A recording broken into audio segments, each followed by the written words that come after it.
भारत मातेला आणि भारतीय संविधानाला धरून मी अशी शपथ घेत आहे की मी स्त्री पुरुष समानतेच्या तत्वाचे यापुढेही निष्ठेने पालन करेन। माझे कुटुंब माझा सामाजिक परिवार माझा समाज यामध्ये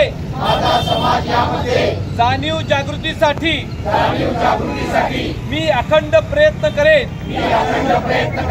माझ्या प्रयत्नाचा भाग म्हणून मी स्वतःमध्ये बदलापासून सुरुवात करेन। माझ्या कुटुंबातील वयाने ज्येष्ठ कनिष्ठ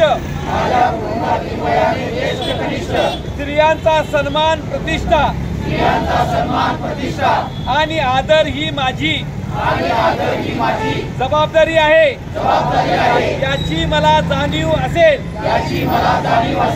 समाजातील प्रत्येक ज्येष्ठ कनिष्ठ स्त्रीचा सन्मान प्रतिष्ठा आणि आदर हे देखील माझे कर्तव्य राहील। त्यांचे शिक्षण त्यांचे कल्याण आणि त्यांच्या सुरक्षिततेसाठी मी प्राणपणाने कार्य करेन। स्त्रियांचा सन्मान प्रतिष्ठा आणि आदर न करणाऱ्या प्रवृत्तींना मी विरोध करीत आलो आहे। यापुढे देखील अशा प्रवृत्ती विरुद्ध लढणे हेच माझ्या जीवनाचे ध्येय राहील। स्त्रियांप्रती सन्मानाचा छत्रपती शिवरायांचा आदर्श मी माझ्यासमोर आणि माझ्या कुटुंबियासमोर अखंडपणे ठेवेन। अशी शपथ आज मी घेत आहे। जय हिंद, जय महाराष्ट्र।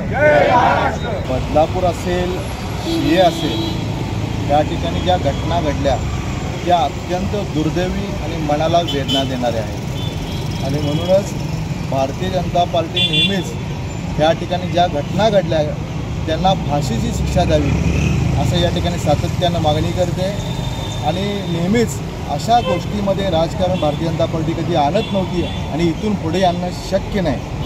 सातत्यानं आम्ही लाडकी बहीण असेल, महिला सशक्तीकरण असेल, महिला सबलीकरण असेल, हा भारतीय जनता पार्टीचा सातत्यानं अजेंडा राहिलेला आहे आणि ह्या घटनेचं जेवढा निषेध करावा तेवढा कमी आहे आणि ह्या नराधमांना लवकरात लवकर फाशी मिळावी, फाशीची शिक्षा व्हावी अशी भारतीय जनता पार्टीची मागणी।